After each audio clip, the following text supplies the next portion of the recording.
Bienvenue sur Exponentiel Worship, une émission pour les passionnés de louange et d'adoration, tous ceux et celles qui sont impliqués dans le ministère de la louange. Ici Luc Dumont, merci d'être là. Aujourd'hui, je me lance dans l'inspiration à fond pour t'aider dans ton ministère. Nous allons parler du ministère de worship que Dieu recherche. On va regarder ensemble, reste jusqu'à la fin, à 4 éléments que Dieu cherche dans un ministère de louange. Et comme tu le sais, si tu suis ces émissions, mon objectif, c'est de t'apporter le plus de valeur possible.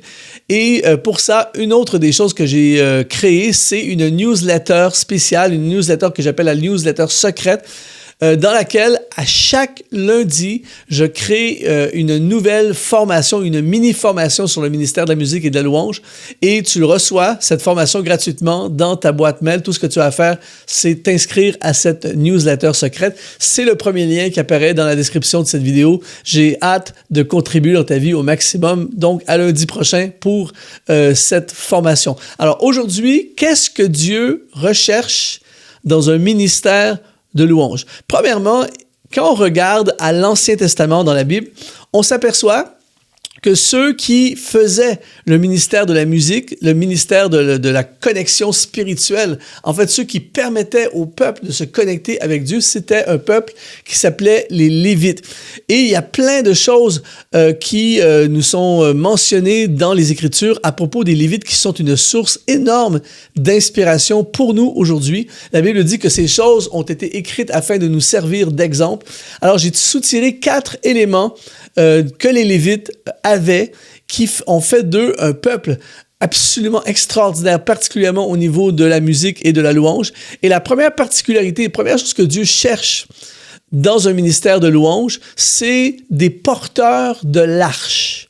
Dans l'Ancien Testament, en l'occurrence, on voit dans 1 Samuel chapitre 2, 1 Samuel chapitre 4 et différents passages, on voit que c'était les Lévites dans l'Ancien Testament qui étaient les seuls qui avaient le droit de porter l'arche de l'Alliance. L'arche de l'Alliance était le symbole terrestre de la présence de Dieu. Et ce qui est intéressant, c'est qu'on voit que partout où ils allaient, quand ils partaient à la guerre, ils amenaient avec eux l'arche de l'Alliance. Quand ils ont fait la conquête de Jéricho, ils avaient avec eux l'arche de l'Alliance. Quand ils ont traversé miraculeusement le Jourdain à sec, ils avaient avec eux l'arche de l'Alliance. Ils transportaient constamment l'arche de l'Alliance. Et d'ailleurs, le roi David, lorsqu'il est devenu roi, la première chose qu'il a fait, c'est qu'il a demandé à ce qu'on ramène l'arche à Jérusalem. En d'autres mots, on ramène la présence de Dieu. Et ceux qui portaient cette arche, les seuls qui étaient autorisés à porter la présence de Dieu, si on peut dire ainsi, c'était les Lévites. Et je crois que nous, aujourd'hui, en tant que Lévites spirituels, en tant que musiciens de worship, ceux qui amenons justement ce ministère de la présence de Dieu, eh bien, nous sommes des porteurs de l'arche spirituelle. Qu'est-ce que ça veut dire? C'est que quand tu montes sur l'estrade, quand tu exerces ton ministère de louange, quand tu joues de ton instrument, quand tu chantes, tu ne fais pas une performance. Tu ne fais pas seulement que de la musique. Ce que tu fais, et à partir de maintenant, vois ta vie comme ceci, c'est que tu, spirituellement, à chaque fois que tu fais un accord, tu montes sur l'estrade, tu prends le micro pour chanter tout ça, tu es un porteur de l'arche et tu es quelqu'un qui transporte la présence de Dieu. D'ailleurs, c'est quelque chose que dans ma tête, depuis des années que j'ai dans ma tête et dans mon cœur, quand je vais dans une église, par exemple, ou quand je vais diriger un culte, une célébration, où je dirige la louange, je chante, je prêche, tout ça, j'ai toujours dans ma tête, je me dis, Seigneur, utilise-moi pour amener ta présence, que je sois un porteur de ta présence. Quand je suis là, il y a la présence. Alors imagine une équipe de louange dans une église où les 4, 5, 8, 10 musiciens, quand ils arrivent le dimanche à la célébration, ils sont en mode porteur de l'arche. Ils sont là en se disant, aujourd'hui, nous serons des instruments entre les mains de Dieu pour transporter sa présence. Et pendant la célébration, nous allons amener la présence de Dieu. Je peux t'assurer que ça va amener des résultats spirituels absolument exceptionnels. Donc, première chose que Dieu s'attend de nous en tant que ministère de worship, c'est être des porteurs de l'arche. Deuxièmement, focaliser sur notre mission.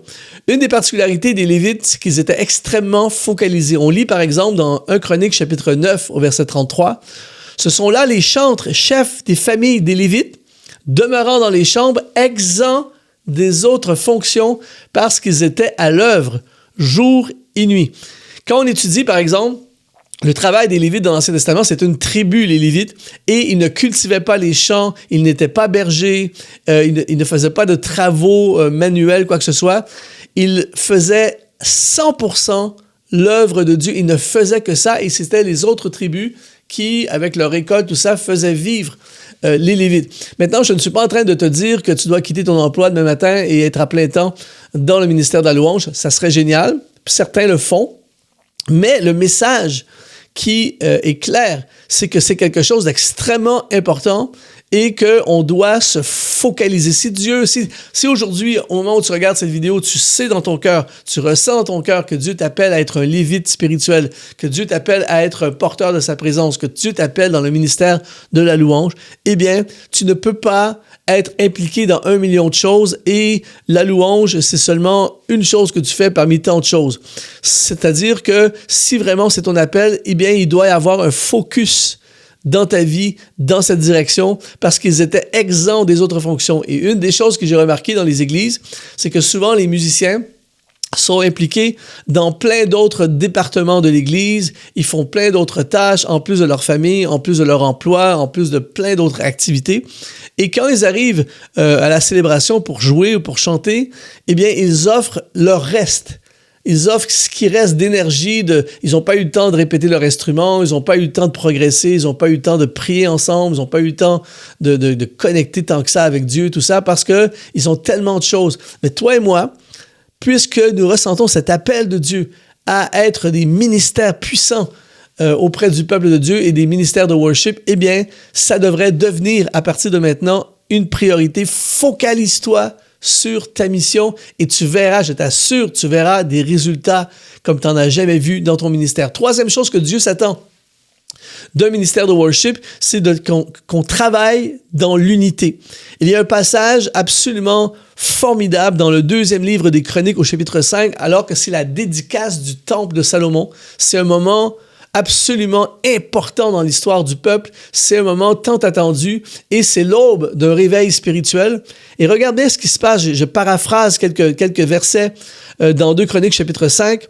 Ça dit « Tous les Lévites qui étaient chantres, Asaph, Éman, Jéthudah, leurs fils et leurs frères, avec des cymbales, des luttes et des harpes, et avaient auprès d'eux 120 sacrificateurs sonnant des trompettes, et ceux qui chantaient s'unissant d'un même accord pour célébrer et pour louer l'Éternel.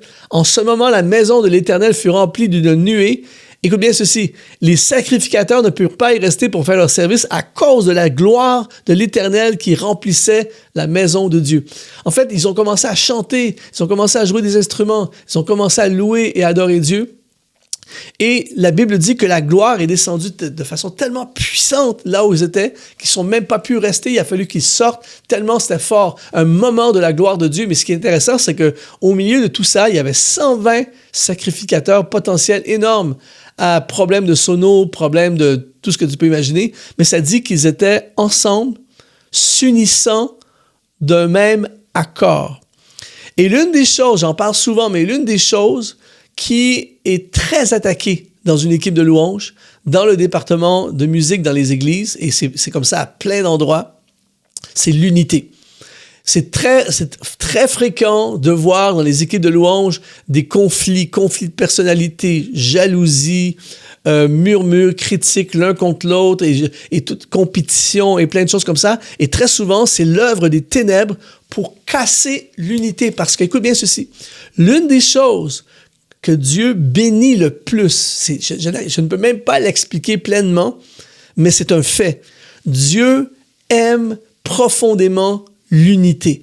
Et quand il y a l'unité de l'esprit, il y a la gloire de Dieu. Et très souvent, dans des assemblées, le ciel est fermé, même si on chante les chants, on fait tout ce qu'il faut, le ciel est fermé parce que parmi l'équipe de louange, il y a la division.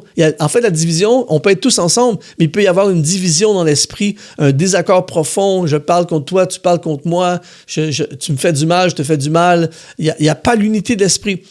Le lévite spirituel, le musicien de worship a compris que l'unité est essentielle à voir la gloire de Dieu. Et donc, il se bat pour l'unité. C'est quelque chose que, en fait, je n'accepte pas, en tant que lévite, je n'accepte pas la division dans l'équipe.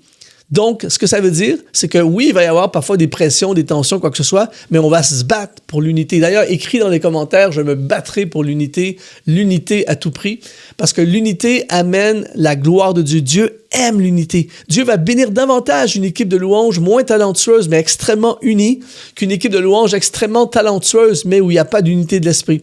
Alors, à partir de maintenant, bats-toi pour l'unité, règle les conflits s'il y a des conflits, évite les conflits, protège ton équipe, protège tes collègues, protège tes amis, protège tes serviteurs et servantes qui travaillent avec toi, les choristes autour de toi, protège l'unité parce que Dieu va ouvrir le ciel. Et comme dans cette expérience de la dédicace du temple, la gloire de Dieu est descendue. Quatrième chose que Dieu cherche dans un ministère de louange, c'est que nous soyons des adorateurs. Une des particularités du texte que nous avons lu de 2 Chroniques chapitre 5, c'est qu'ils n'ont pas fait que de la musique. Il y avait des stars de la louange, là. Il y avait Asaph, entre autres, et plein de gens importants dans le domaine de la louange de l'époque. Mais ça dit qu'ils ont chanté, ils ont loué et ils ont adoré Dieu avant même les instruments. Donc, ça, c'est une des choses dans nos églises. Parfois, on met beaucoup d'emphase sur les répétitions et j'y crois, j'enseigne là-dessus à fond. Mais on met beaucoup d'emphase sur la technique, on met beaucoup d'emphase sur le choix des chants, on met beaucoup d'emphase sur faire de la bonne musique. Et c'est très important, c'est très important. Mais l'emphase la plus importante sur laquelle on devrait se focaliser, c'est l'adoration. De nous-mêmes, si je suis un musicien de louange, je ne peux pas m'appuyer uniquement sur la louange des autres, sur le cœur d'adorateur des autres. Je dois devenir moi aussi un adorateur. Et lorsque tu prends une équipe de louange, où toute l'équipe, chaque personne a un cœur d'adoration, est passionné d'adoration, vit une vie d'adoration, expérimente dans sa vie personnelle la louange et l'adoration, eh bien, tu auras une équipe qui va ouvrir le ciel et qui va amener l'atmosphère du ciel sur la terre. Ça, c'est assuré. Alors, 4 choses que Dieu recherche dans un ministère de worship, c'est que nous portions l'arche, des porteurs de la présence de Dieu. Je ne suis pas qu'un musicien, je suis un porteur de la présence de Dieu, qu'on soit focalisé sur notre mission. Ils étaient exempts des autres fonctions pour se consacrer à ce que Dieu les appelait à faire. Travailler dans l'unité, se battre pour l'unité, conserver et protéger l'unité et adorateur, un cœur d'adorateur qui aime passionnément la présence de Dieu. Si on réussit à rassembler ces 4 éléments dans notre ministère et dans notre équipe de louange, mon ami, on va voir des choses sans précédent prendre place dans nos célébrations. On va voir sa gloire. Alors, si ça t'a parlé aujourd'hui, n'hésite pas à commenter, n'hésite pas à mettre un like sur cette vidéo, ça va la propulser dans l'algorithme. Abonne-toi évidemment à notre chaîne, on a plein d'autres vidéos comme celle-ci. Et rejoins la newsletter secrète où à chaque lundi, je te donne une mini-formation sur le ministère de worship tout à fait gratuitement. Premier lien qui apparaît dans la description de cette vidéo. Ici Luc Dumont, ça a été vraiment un plaisir de passer ces moments avec toi et je te dis, sois exponentialisé.